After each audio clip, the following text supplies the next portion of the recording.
आज सत्संग में आए सो। तो इस प्रकार कहा कि उमदा चोला बना अनमोला लगे दाग पे दाग रे, ये 2 दिन की गुजरान जगत में क्यों जड़े बिरानी आग रे। हम बिरानी आग में जड़न लाग रहे सर, अपना नाम भजना नहीं, बाकी डरे ढूंढ पे लाग रहे सर। उसमें कोठी बना ले बंगले, अरे भाग भी ना हो भी ना बनना, सब अमीर बनना चाहे, कितने बन रहे अमीर शाब लाग। देखो जो जिसे पिछले जन्म में करके आया था आज उसको जो का तो मिलेगा और फालतू मिला नहीं 1 इंच। और अगली ईब बनानी आगे हमने चाहिए तो ईब जो जोटा मारना पड़ेगा। अब शुभ कर्मों से कैसे लाभ होता है। एक बार द्रौपदी राजा द्रौपद की लड़की बिना ब्याही कुंवारी थी और उसके पिताजी ने गंगा के ऊपर एक घाट बनवा रखा था। उस घाट में वह नहान जाया करती अपनी सैकड़ों सहेलियों के साथ। एक दिन की बात है, द्रौपदी बहुत धार्मिक थी, बचपन से परमात्मा में रुचि थी। उसने देखा कि घाट के साथ में जिधर पानी जा रहा था उस गंगा का बह के वहां एक अंधा महात्मा स्नान करने लग रहा और उस बेचारे की लंगोटी टूट गई और वह पानी में बह गई, वो छाती पानी में खड़ा न्यू हाथ मारे। अब द्रौपदी ने देखा कि महात्मा सुबह सुबह बड़े अच्छे भाग मेरे साधु का दर्शन हुआ। कहते हैं साधु दर्शन राम का मुख पर बसे सुहाग और दर्शनी को होते हैं जिनके पूर्ण भाग। कबीरा दर्शन साधु का साहेब आवे याद और लेखे में वाह घड़ी बाकी के दिन बाद। उसने सोचा द्रौपदी ने जल्दी जल्दी स्नान कर लेते हैं और फिर संत के पास बैठकर 2 घड़ी ईश्वर की चर्चा करेंगे। स्नान कर लिया, सैकड़ों सहेली थी, सारी नहा भी ली, घंटा लग गया, फिर देखा तो महात्मा न्यूय करने लग रहा से। अब द्रौपदी का जो है अंतःकरण साफ हो चुका था, दिव्य दृष्टि खुली हुई थी। उसने देखा कि महात्मा तो नंगा खड़ा से और बेचारा श्रम का हमारा बाहर नहीं आवेगा। तो द्रौपदी ने आव देखा ना ताव देखा, अपनी साड़ी में एक बिलांत का टुकड़ा पाड़कर पानी में गिर दिया कि हो सकता महात्मा का हाथ लाग जावे। अब राजा की लड़की की साड़ी कितनी सुंदर होगी, हिसाब लागे देखियो आप।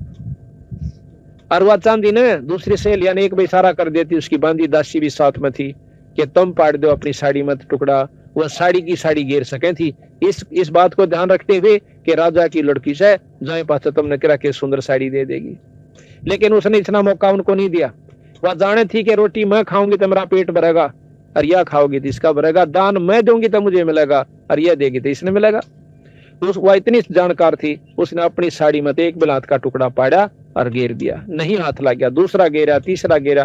गरीबदास जी महाराज कहते हैं कि 7-8 कोपीन बहाई और वो दोनों बहगी पर हाथ नहीं लग गया। आखिर में हिम्मत नहीं आ रहा, छोरी ने एक बिलात का और पाड़ा और एक लंबी लाठी लेकर और उसका लपेट कर न्यू कर दिया गया। वो हाथ मारे था, उसका कपड़ा हाथ में आ गया। हाथ में कपड़े काए पहचान देने इतना ज्ञान बहुत ज्यादा होता है कि यूं कपड़ा था किसी छोरी का से, कोई चीर से और साड़ी सूड़ी का कपड़ा से बांध कर उस समय एक और पाड़ी, एक आंगल की चौड़ी लकीर सिवा तागड़ी की जगह बांधी और वह लंगोटी बांधता हुआ नो बोला बेटी आज तूने मेरा पर्दा रखा, भगवान तेरा रखे। अब देखो महाराज कहते हैं मम संत सेवा करते हैं जो राजी, मैं बिछड़ो नहीं ताज से चाहे अंत जाओ बाजी। और धर्म तो दसका नहीं थे, दसके तीनों लोग खैर आए तो मैं खैर है भाई की जो आत्म तो अगर सब खैर था अपने घर में, खैर का काम एक नहीं कर दे। तो द्रौपदी अपना देकर उसको कपड़ा देकर आ जाती है, ब्याही गई अर्जुन के साथ, 5 पांडवों के साथ। आगे आपने सारी कथाओं का मालूम ही है कि जब द्रौपदी ने नंगा करने लगे के 5 पांडव वहीं बैठे थे, जो 101 बलशाली ने जो धरती तो उल्दा और किसी ने ऊपर ने नाड़ तक नहीं ठाई जब वहां पर उसको नंगा किया जाता। गरीबदास जी महाराज कहते हैं को तो पर्ण में बंध गया और किसी ने 2 टूक खा लिए दुर्योधन के, तो भीष्म पितामह द्रोणाचार्य कैसे वह नीची नाड़ कर गए क्यों उसकी रोट खावे थे। ताड़क कोई किसी का नहीं है, केवल परमात्मा सारा देश है। जब देख लिया द्रौपदी ने कहा सब ये नंग बैठे हैं जिन्हें तो अपने समझा थी, जिनको ऊपर चौड़ी हुई हंडा थी कि ये तेने कुछ नहीं करने देंगे तेरा, आज तो ये तो कुछ भी काम नहीं आए। जब उसने ध्यान लगाया कि परमात्मा सबका साथी होता है, उस समय अर्ज करी तो उसको क्या फल मिला कि परमात्मा ने आकर के उसकी साड़ी बढ़ाई। क्यों बढ़ाई कि उसने पहले एक बिलात का टुकड़ा दे रखा था, बिना दिए ना तो 300 बेचती हो छोरियां की वह के रोंदी नहीं। क्यों भगवान याद नहीं करती जब उनकी इज्जत लूटी जाती है, उनकी क्यों नहीं बताओ होता, क्योंकि उन्हें कभी धर्म नहीं कर रखा, कोई पुण्य कर्म नहीं करा कभी भी। अगर ऐसा करके फिर अर्ज करे जब परमात्मा मदद करा करे। कहते हैं दुख में सुमन सब करे, सुख में करे ना को, और जब सुख में सुमन कर लेते ऐसा दुख नहीं हो। द्रौपदी को क्यों नहीं हुआ? क्योंकि उसने सुख में सुमन कर रखा था, सुख में दान दे रखा था और नी इच्छा दान दे रखा था। उसने कोई आशा नहीं रखी थी कि मुझे एक बिलात की लीर दो तो इसका बदला बहुत कुछ मिलेगा। महाराज कहते हैं बिन इच्छा जो देते सो दान कहावे और फल बाचा नहीं तास का वो अमरापुर जावे। आज भगत रसमंदर दास का की कमीश है, बच्चा की जगह बच्चा, दो रोटियां का साधन खूब से। ये जो समागम इसने नहीं इच्छा करवा रखा है, परमात्मा के नाम पर करवा रखा है, ये असंग गुना होकर के इसको इसके भजन में इच्छा योग देगा और काम तो इस सरें सरेंगे। इसलिए कहा कि बिन इच्छा जो देत है सो दान कहावे, और फल बाँचे नहीं तास का फिर अमरापुर जावे। तो इस प्रकार कहते हैं जब द्रौपदी का चीर उतरने लग गया उस समय उसने ईश्वर को याद किया। तो कहते हैं भगवान कृष्ण रुक्मिणी के साथ छाछ पर बैठ कर पास से खेला था चौपड़ सार। उसी समय एक तरफ तो पासा डाल कर बोला अनंत, वह उसने हाथ पकड़ के न्यू बोली अनंत क्या तो क्या, मैंने सारा समझा के देखा। तो कहते हैं रुक्मिणी कर पकड़ा मुस्काई, कर के हाथ ने पकड़ कर हंसन लागी, न्यू बोली अनंत क्या तो क्या जी, मैंने सारा भेद बताओ। रुक्मिणी कर पकड़ा मुस्काई, अंत कहा मोको समझाई। कृष्ण जी बोले दूसरा सत्य मेरी भक्ति सकल में सिकरी, जय मेरी भक्त पे छोड़ी हुई तो हमारा नाम न लेवे कोई। आज मेरे भक्त पर कष्ट आ गया तो हमारा नाम लेने वाला कोई नहीं रहेगा अगर मैं आज मदद नहीं की। तंदेही से पासा डारी पहुंचे सूक्ष्म रूप मुरारी, खेचत खेचत खेच कसीसा पेशर पर बैठे हैं जगदीश। द्रौपदी सुता के चीर बढ़ाए, ये शंख शंखों पार नहीं पाए। अब जब द्रौपदी के चीर बढ़ लिया दुशासन थक कर छोड़ देता है, वो अपने महल में चली जाती है। महल में जाने के बाद अगले दिन कृष्ण जी आ जाते हैं, उनके चरणों में पड़कर द्रौपदी रोने लगी, नु बोली भगवान आज जो मेरी इज्जत राखी सब किस पुण्य का कर्म मुझे फल मिला। द्रौपदी तन नहीं मेरा था, मुझे मालूम था कि तेरे साथ ये कष्ट होगा, तेरे हाथ से पहले दान करवा दिया था। हे महाराज मैंने कोई दान ऐसा नहीं कर रखा जो कि जिसका फल ये मिला। अपनी देव दृष्टि से उसको दिखा के देख, जब तुम ब्याही भी नहीं थी और अपने सहेलियों के साथ स्नान करने गई थी, जब एक संत को एक भक्त को एक बिलांत का टुकड़ा दिया था साड़ी मत पाड़ के, और उसका फल तुझे यो दिया मैंने। अगर तू यो ना दे रही होती तो मैं आज तेरी कोई मदद नहीं कर सकूता, तेरी कुछ भी बनदा से। तो उस समय नो कहती है भगवान एक लीर के कारणों मेरे बढ़ गए चीर अपार, अर्जा पहला जानती तो सबके में देती वार। तो बंदी छोड़ महाराज कहते हैं देते को हर देते है, जहां तहां से आन और ना दिया वो मांगता फिर साहब सुना नहीं का, फिर नहीं सुनता। अगर आज नहीं दे रखा दोगे तो अगर थारी कोई मदद नहीं होगी। और आज तुम धर्म करके देखो थारी कितना मतलब परमात्मा साथ देगा। कल भी बताया वो शायद रामफल, वो कल बताया था हमने, हाँ बता दिया। तो वो लड़का रेल मत पड़ गया था, उसकी माँ और वो बहुत सेवा किया करते, पाठ करवाते हैं, नाम ले रखा है। तो पर रेल मत बचा दिया छोरा, उसकी मौत मत काट लाए। ऐसे नहीं सैकड़ों गणवा दें आपको हमारे जो शरण में आए उन बच्चों को कितने उनके माता पिता को कितना सारा सहयोग दिया।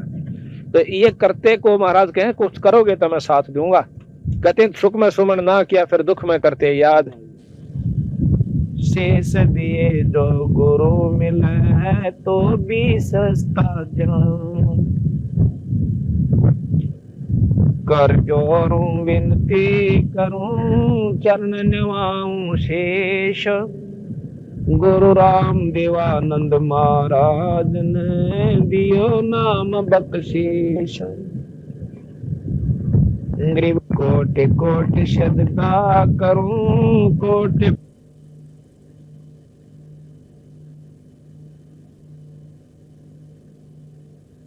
बांधे जाम गुलाम,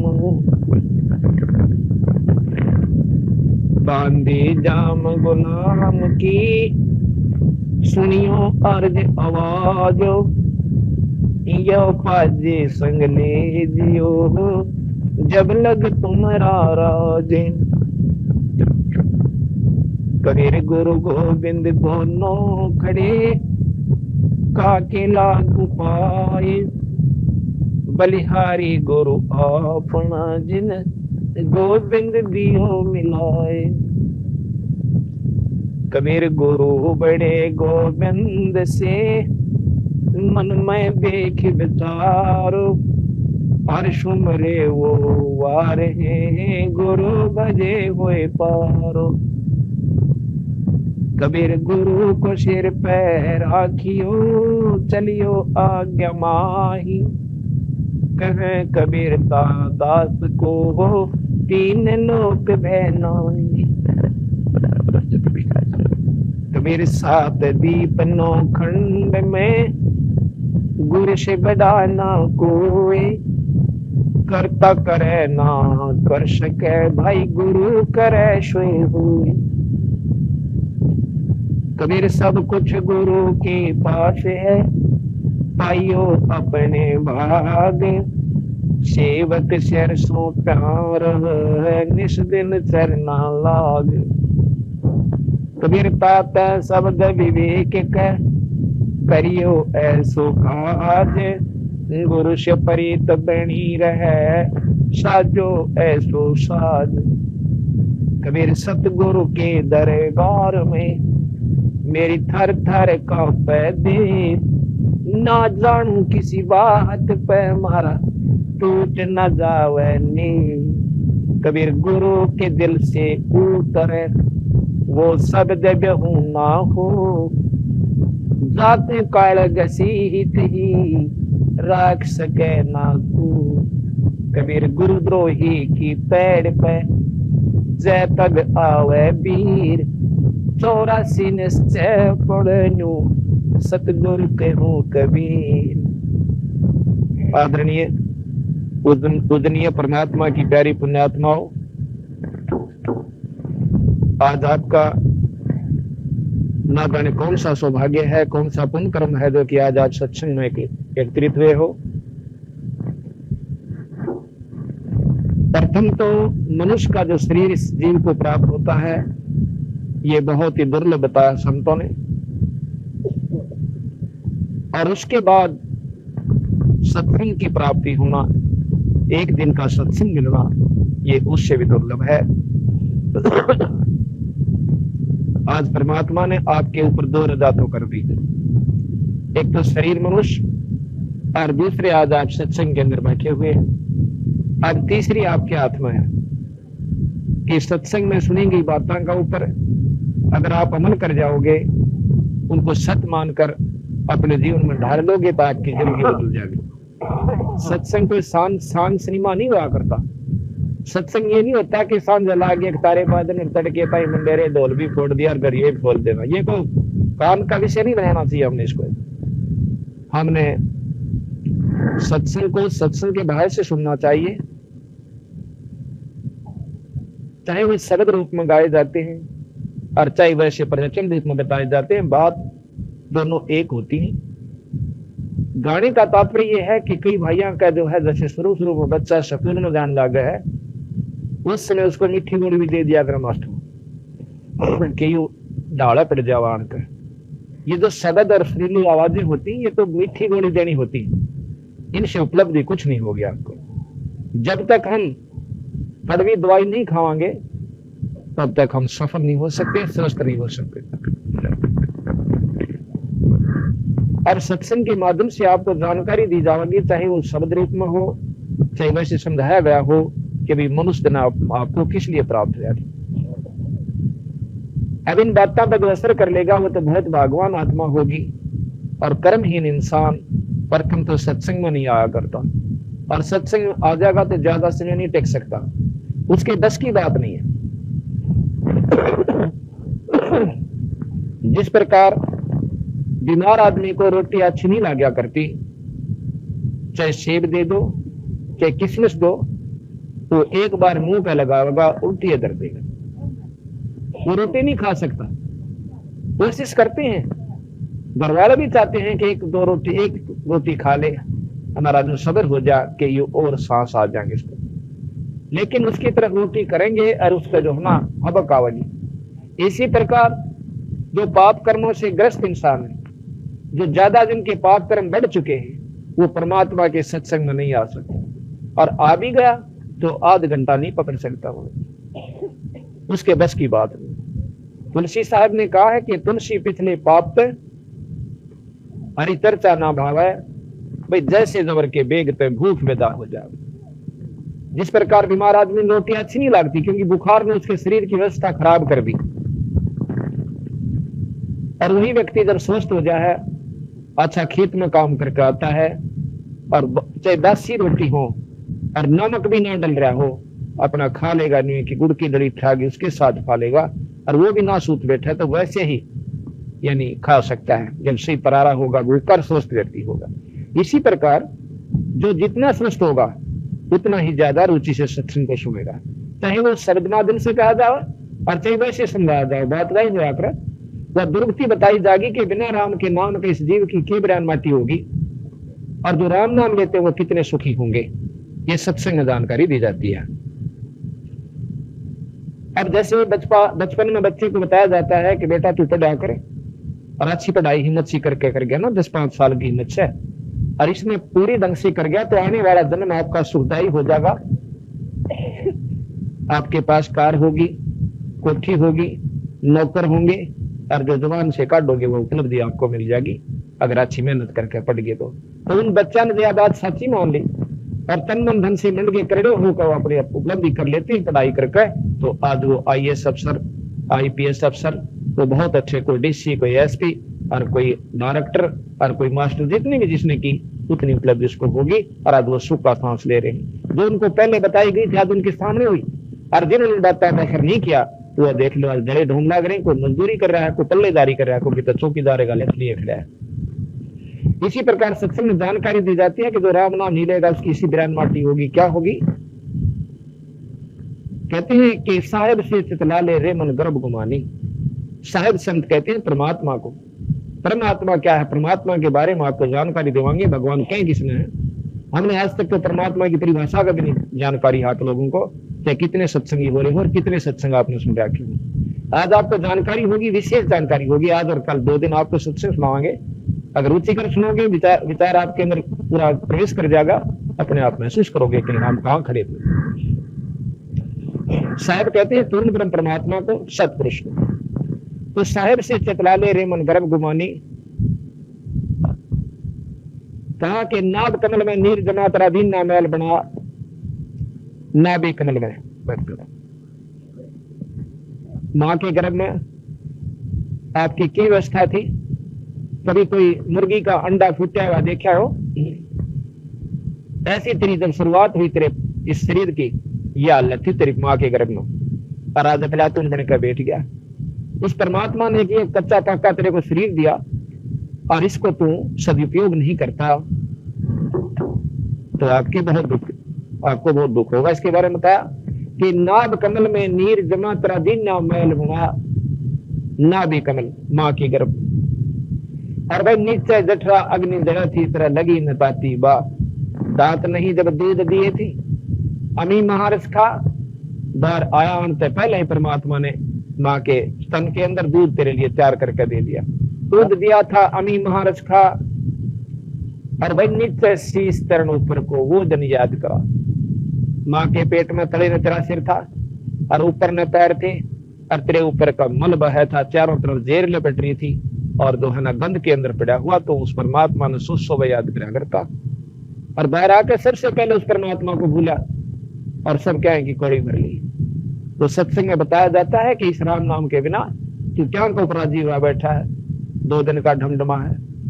आज ही भगत जी बता रहे थे, वो आपको बताएंगे थोड़ी सी। आपका आदमी के रोम खड़े हो जाते और फिर हमारी आंखें का पट्टी बन जाती है कि परमात्मा के नाम को भूल जाते।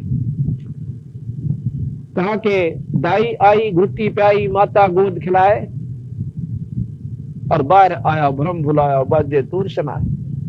माँ के गर्भ से बाहर आते ही और थाली बाजी, राजा का ढोल बाजे, फिर कहते हैं कि तू ही थी छोड़ दिया चला आदम किस तरह।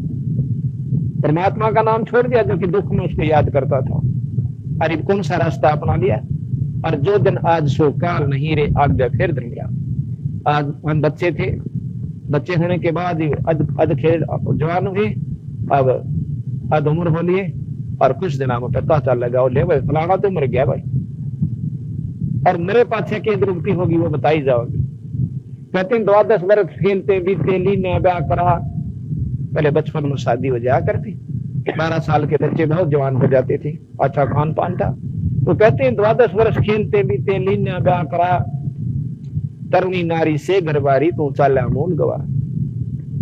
रातन सोया जन्म बगोवा ढूंढी खेत कमा, और बिना बंदगी बाद बेहतरा जन्म का रस्ता। बिना परमात्मा के नाम का ये शरीर किससे काम नहीं आओ।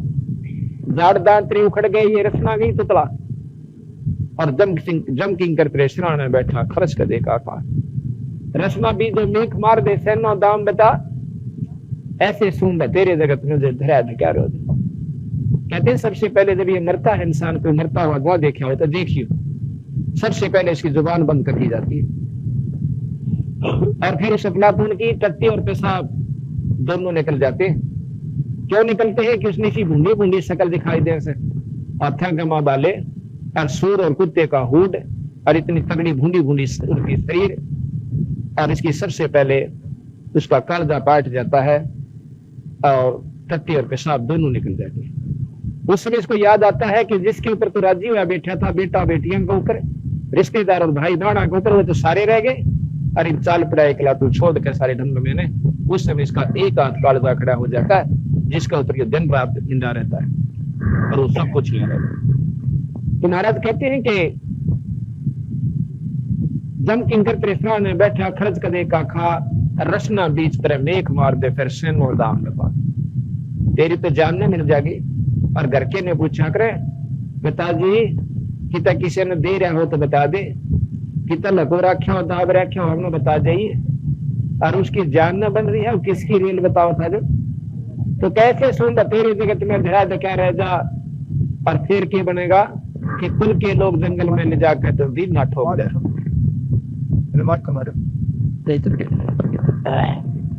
कुल के लोग जंगल में ले जाके तो दिन ना ठोक जरा, उसके बाद क्या दृष्टि होगी।